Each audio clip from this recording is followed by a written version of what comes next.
Thanks for joining me in the steampunk laboratory. So I found this flame-looking thing that looked like a comet and this really cool background. I like the Ken Burns effect, so I left that in there.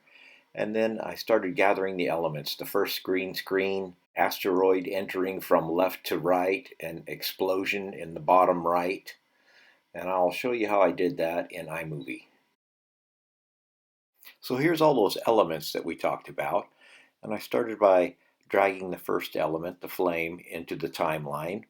And then the background photograph with the Ken Burns slow zoom. Then we dragged the first green screen into the project. So green screens in iMovie are overlays, so we have to place them on top of the timeline. We're going to shorten that overlay clip and extend the photograph background. And that leaves us enough room to get the second green screen overlay on top. That is an awesome explosion, but I need to crop it so that it is in the bottom right. So I'm going to go up and crop to fill and place that in the bottom right of the frame and finalize that. So asteroid hits and then explosion. That's looking good so far. So as you can see, I've trimmed this asteroid clip just a little bit more so that I can tuck in this explosion right where I want it. Now we're going to go to our first green screen clip, highlight that, go to overlays and green blue screen we're going to choose. And then let's scrub through, see how that looks. I like the placement.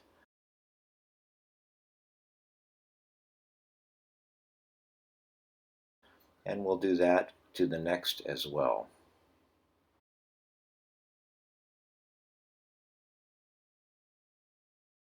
Looks like this explosion needs to be tucked into the bottom right a little more. Go to crop to fill again and frame that a little differently. Finalize.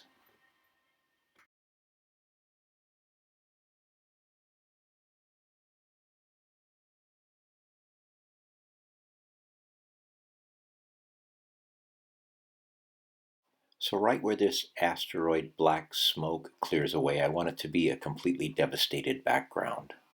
I searched around and found this desolate looking photo, kind of a prehistoric desert, imported it into Photoshop, then I cropped it to 6.4 by 3.6, which is the iMovie format. Then I took my magic wand and deleted that sky. Command X. I tried to choose a photo that had a simple sky that would make it easier to delete. So with that layer selected, you can see the little marching ants around that sky layer. I went up to Layer, New Fill Layer, a solid color, and it brings up this window. Let me pull it up there. And then I chose the color green. When you click OK, it brings this color picker up. And then I chose a green for the sky for our green screen. Now is a good time to save our progress. Command S. And green screen sky, or sky background, however you want to name it. Saved it as a JPEG. We'll drag this into iMovie when we get it detailed the way we want. And as you can see, these street signs here, they're not really prehistoric, so let's remove those using our clone stamp. As you can see, it's not letting me sample this color, so we need to go to Layer.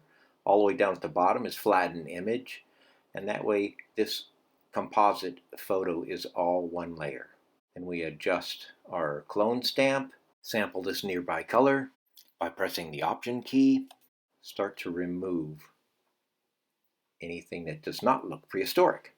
I like the progress so far, but it needs another element of some type. So I pulled in this tree. It needs to be a PNG or an EPS or something like that.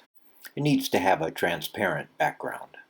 We'll place that tree in our background photo, save our progress. The next step is to place an ominous moving sky on the green screen section of this photograph. So here it is in our media box. And remember though, this is an overlay, so we can't place it on the timeline. It has to go above the timeline so that we can activate the green screen. I'm going to delete that out of the timeline. It's still in our media box. We want our ominous sky down here in the timeline first. Then we can overlay the sky section. Let's take that off of Ken Burns, crop to fit. Then with the overlay tool, choose green blue screen. Then I scrub through that and make any adjustments I need to for that transition. I think it would be better if that was a cross dissolve transition. I'm going to extend the background photo because we're about ready to put the next element in here, which is the sunburned T-Rex.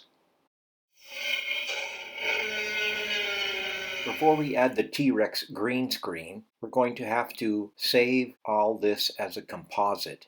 And we can't add another green screen overlay because there's one already there. iMovie only allows you to do one. We want the dinosaur to be in front of all of these elements. So saving all three of these green screens into a movie of its own will allow us to import that into our media box and put more green screens on top of it. So we can just continue to repeat this process. So I'm saving it as a green screen sky, 1 and 2, first and second composite.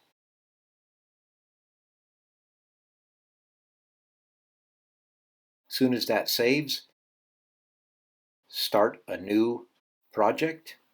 You can see that I actually saved the first, second, and third green screen process in case I want to go back and make adjustments, and bring that into your media box. Place it in the timeline. Let's scrub through, take a look at it. All this is one part now, all the green screens. We're going to add the dinosaur green screen up above here. Now's a good time to talk about file management. I usually create a folder and keep all these composite pieces named where I can actually find them. So let's bring the Dino green screen into the media box.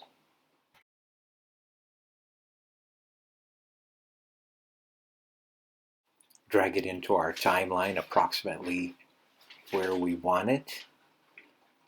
And then go up to our overlay setting to green screen. Adjust it so the timing is just right.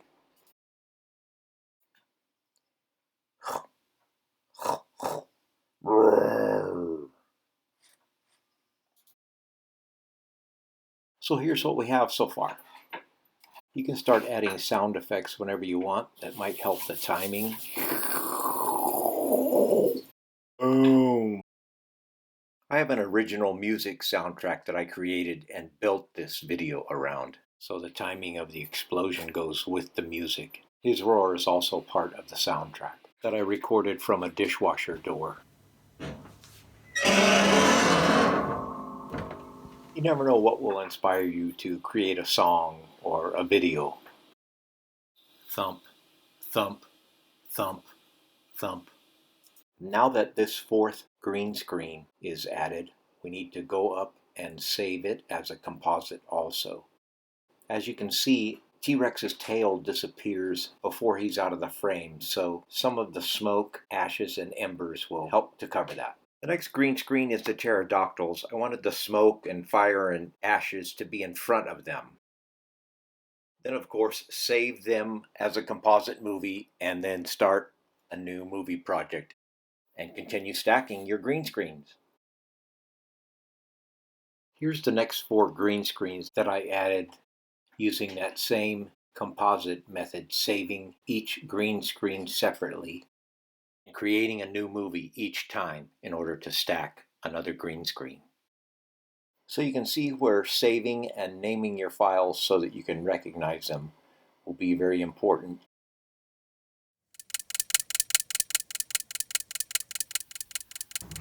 Thank you for watching that video all the way to the end.